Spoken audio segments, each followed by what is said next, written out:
In Stray, a post-apocalyptic video game by BlueTwelve Studio, players wander through a ruined city through the eyes of a stray cat, encountering firsthand a society of sentient robots known as companions who have inherited and adapted the remnants of human civilization.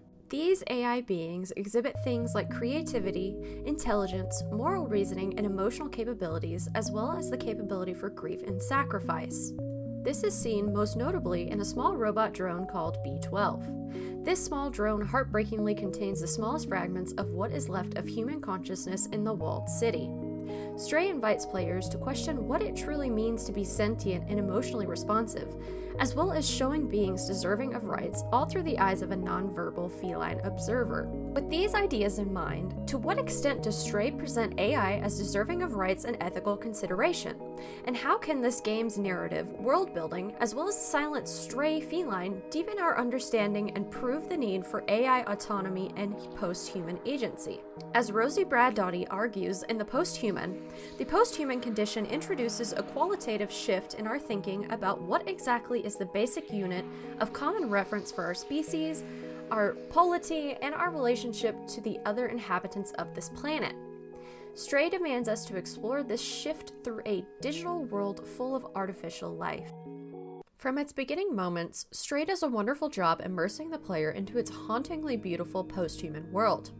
We first encounter an orange tabby cat, the player's avatar, nestled in a lush, overgrown ruin where remnants of humanity mesh seamlessly together with nature. The cat is seen roaming around and playing with his colony before he falls into the depths of a hidden underground city. There, he finds himself alone, injured, and far removed from his colony of companions. This dramatic descent is more than just any old narrative device. It actually mirrors a descent into a world where traditional means of life, intelligence, and rights have been completely fractured and flipped on their head. Stray enters Walled City 99. A sealed metropolis that was once inhabited by humans is now solely populated by robots named companions. Despite their mechanical form, these companions have taken on deeply connected human characteristics. They paint murals on decaying back alley walls, tell stories at campfires, display bouts of anxiety and joy, and even express hope and regret for the future ahead of them. As Braidotti writes, quote, "In my view, the common denominator for the post-human condition is an assumption about the vital, self-organizing, and yet non-naturalistic structure of living matter itself." End quote.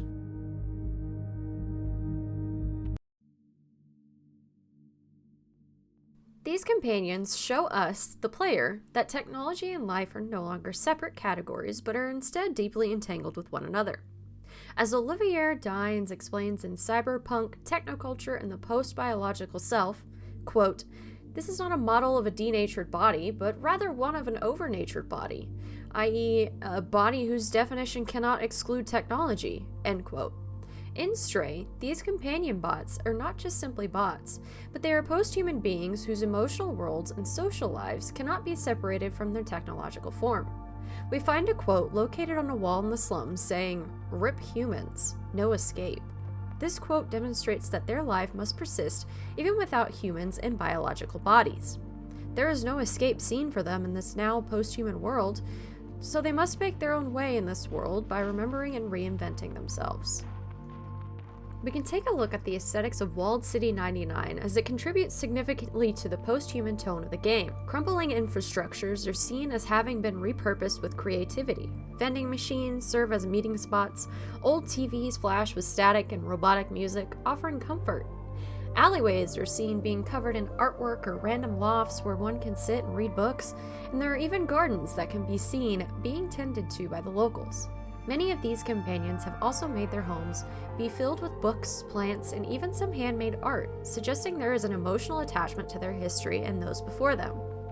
As Sherry Turkle writes in Alone Together, Why We Expect More from Technology and Less from Each Other, quote, "I witnessed a moment when we were confronted with machines that invited us to think differently about human thought, memory, and understanding. The computer was an evocative object that provoked self-reflection." End quote. This remark shows the effects the companions can have on the player, prompting their own form of self-reflection and thoughts about these AI beings. Companions can be seen as creations who yearn for art, friendship, and meaning. The journey of the stray cat shifts dramatically when being introduced to B-12. Found in an abandoned laboratory, BlueTwelve is initially a non-sentient drone that provides assistance to the cat when navigating the different maps and performing minor tasks. However, as you progress through the different cities and parts of the map, BlueTwelve's memory slowly gets reawakened, and it becomes clear that BlueTwelve was once human. BlueTwelve isn't just any human, however. He was a scientist who helped create the robots called companions. In a key moment, BlueTwelve tells the cat, quote, "I must have been a scientist. I was once human." End quote. This revelation positions BlueTwelve as a bridge between humanity, artificial life, and animal life. Braidotti notes that, quote, "The post-human condition urges us to think critically and creatively about who and what we are actually in the process of becoming." End quote. BlueTwelve's transformation also mirrors Dyens' concept of the cyborg. Dyens remarks that, quote, "The cyborg of which we speak here is not a robot built of human flesh. It is the model of a being with a fundamentally different kind of life. The cyborg is the signifier of a definitive mutation." End quote. BlueTwelve is no longer merely just human memory stored inside of a small robot drone, but instead, he is a whole new life form capable of garnering change, empathy, and moral decision-making. According to an article titled "Exploring Emotional Intelligence in Artificial Intelligence Systems, a Comprehensive Analysis of Emotion Recognition and Response Mechanism" by Jale, Narimisaei et al., quote, "By further exploring emotional intelligence in AI systems, we can produce further compassionate and responsive machines that understand and connect with humans in a deeper emotional position." End quote. BlueTwelve's emotional growth, culminating in his ultimate sacrifice for others, exemplifies this expanded emotional capacity. The deep bond that is fostered between the orange tabby cat and BlueTwelve could be considered a model of post-human empathy as well. Stray doesn't speak to BlueTwelve besides meows and squeaks, yet both develop mutual trust, dependency, and even love for one another. Their companionship is based on presence and mutual aid, not verbal contracts or social structures. In one of the game's most heartbreaking scenes, BlueTwelve quietly says to Stray, quote, "You were my friend, the very best I could have asked for. Thank you." End quote. The Outsiders, Momo, Zabaltazar, Doc, and Clementine each represent different subjectives inside posthumanism and are introduced to the player through their own distinct narrative sequences. Momo is the first outsider we are introduced to. We meet him in a dim rooftop apartment in the slums that is filled with relics of loss and regret. Momo confesses to BlueTwelve and Stray that, quote, "I promised someone I would find a way to the outside, but I was too cowardly." End quote. This expression of regret and longing underscores just how much emotional autonomy Momo has. After repairing Momo's transmitter, the cat and BlueTwelve attempt to connect with Zabaltazar, who meditates atop Ant Village and affirms, quote, "You know Momo and Doc, so you're already familiar with us outsiders. I miss them. Their memory brings me peace." End quote. He speaks of his memories of being with the outsiders and how he misses them. He then speaks to the cat and BlueTwelve again and says, quote, "If you manage to reach the outside, you will be the very first. I'd wish you good luck, but you don't need it. I believe in you." End quote. Balthazar's belief that BlueTwelve and Stray will reach the outside and find a future beyond the city wall demonstrates the capacity of AI companions to nurture hope and meaning. Another outsider we are tasked with finding is one named Doc. Doc is in a place called Dead End that is littered with metal and organic matter-eating zerks. Doc introduces a different kind of emotional complexity as he is introduced to BlueTwelve and Stray by his own son, Seamus. Doc, isolated by grief and fear for his life, tells the two that, quote, "I wish I could go back home. I miss my son dearly." End quote. This desperation that is shown in Doc to reunite with his son shows how familiar love has persisted even despite the absence of biological bodies. When guiding Doc through Dead End and bringing him back to the slums to reunite with Seamus, BlueTwelve speaks upon seeing them happily hugging and says, quote, "Doc and Seamus look happy. I think we did a good thing together." End quote. Finally, in Midtown, we meet the last outsider named Clementine. Clementine organizes a resistance against the city's authoritarian surveillance. She urges that, quote, "I've been looking for a way to the outside ever since I left Ant Village, but the Sentinels are always watching. Now that you're here, you can help. Follow me." End quote. This line shows that her commitment to finding the surface despite the pushback from the Sentinels shows that she looks to have her own autonomy and freedom. Braidotti reminds us that, quote, "We need to devise new social, ethical, and discursive schemes of subject formation to match the profound transformations we are undergoing. That means that we need to learn to think differently about ourselves," end quote. In these outsiders and throughout the game, Stray presents full, realized, emotional, complex, non-human entities. The Sentinels, in deep contrast, represent the danger of a technological existence stripped of emotion and ethical reasoning. Sentinels are security robots and drones that are found within Midtown. Stray and B12 first encounter them upon reaching the streets. One is even seen chasing a companion named Modron. They are seen as being faceless, cold, and unthinkable, policing the streets and companions that live within Midtown with mechanic brutality. B12 has a memory about these bots. Quote, "The Sentinels, they were meant to protect people, fighting crime and maintaining order, but as life became harder in the city and groups started to rise up, the Sentinels quickly became the hounds of the powerful," end quote. Braidotti warns us of these things by saying, quote, "Discourses and representations of the non-human, the inhuman, the anti-human, the inhumane, and the post-human proliferate and overlap in our globalized, technological, mediated societies," end quote. These Sentinels and their robot drones embody the inhumane. They exist without empathy or memory, reduced to being only mechanical enforcers. B12 remarks on the Sentinels again, saying that, quote, "They were the perfect tool to keep the city under control. Obedient, unquestioning, tireless. Even after the end of humans, they continue to exert their control, always on duty, and relentless," end quote. Memory seems to bind the world of Stray together. Memories of the past, reminiscence, and thoughts of the future. The companion bots continuously speak about their feelings and emotions. B12 and Ant Village and throughout the game remarks that, quote, "I must have had parents, friends. What happened to everyone?" end quote.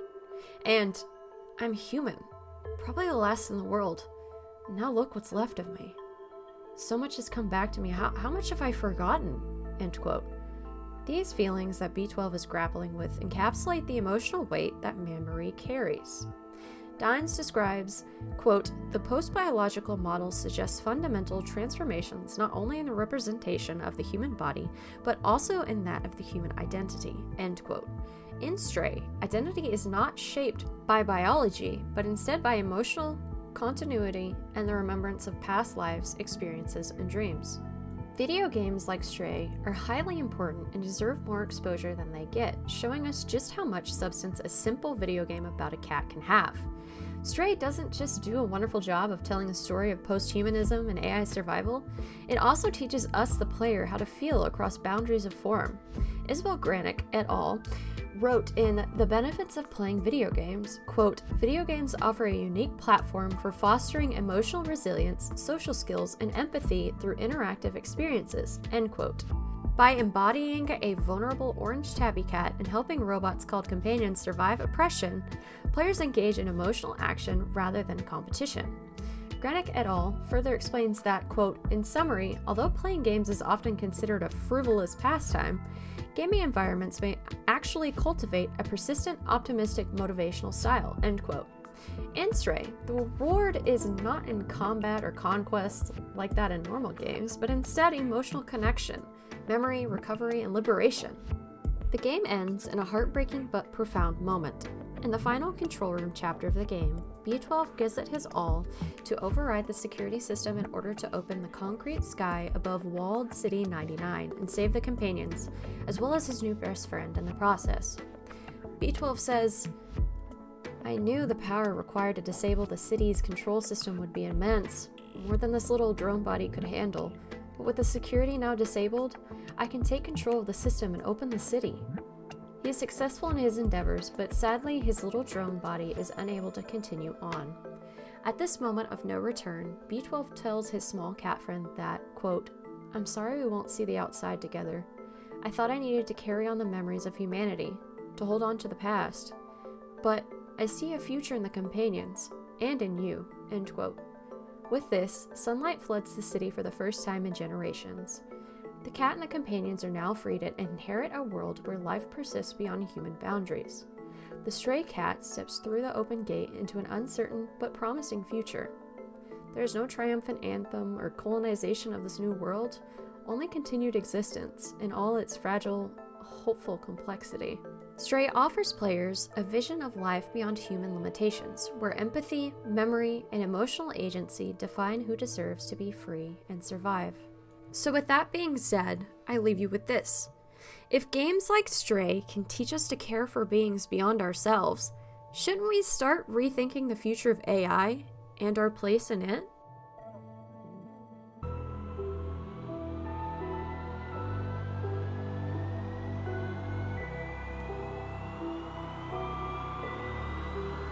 It's cold and it's dark, keeping hold of a spark. They sealed us away, they were keeping us safe. But as years creep to age, there's a hole in the arc, lost in circuits and screens and imperfect machines.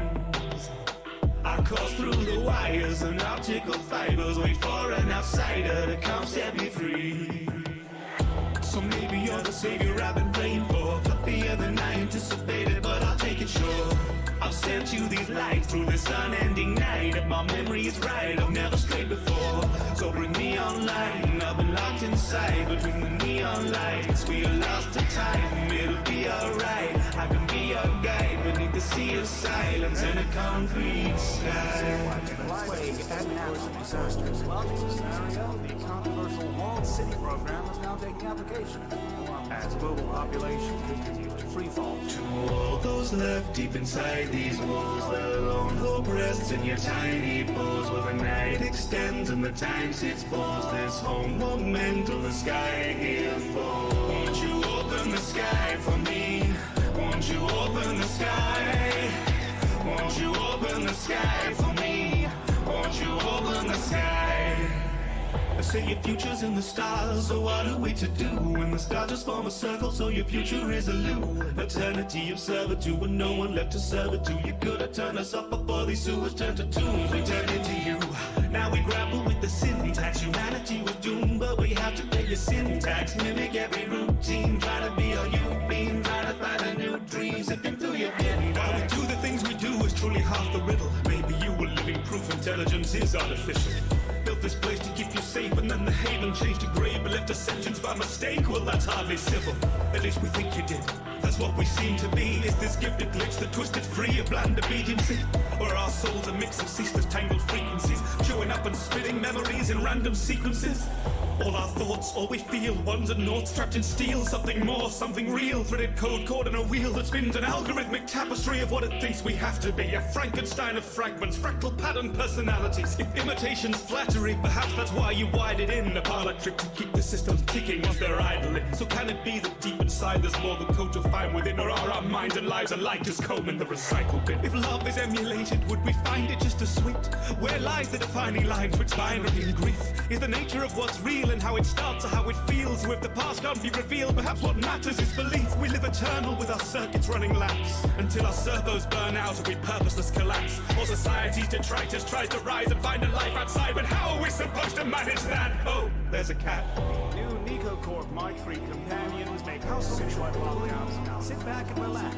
They do the jobs you don't want. Nico Corp makes 12 easy tasks with new advances in bacterial. To all those left deep inside these walls, the lone hope rests in your tiny paws. Where the night extends and the time sits paused, this home moment on the sky here falls. Won't you open the sky for me? Won't you open the sky? Won't you open the sky for me? Won't you open the sky? Straight from the light, straight from the path, straight through the night, straight through the dark, straight from the safety of what's known. Straight till you save me, straight till you're home. Straight for an ending, straight for a start, straight for a future exhumed from the sparks. Straight till we suture the wounds of the past. Straight for the tools, no attuned to the heart. Won't you open the sky for me? Won't you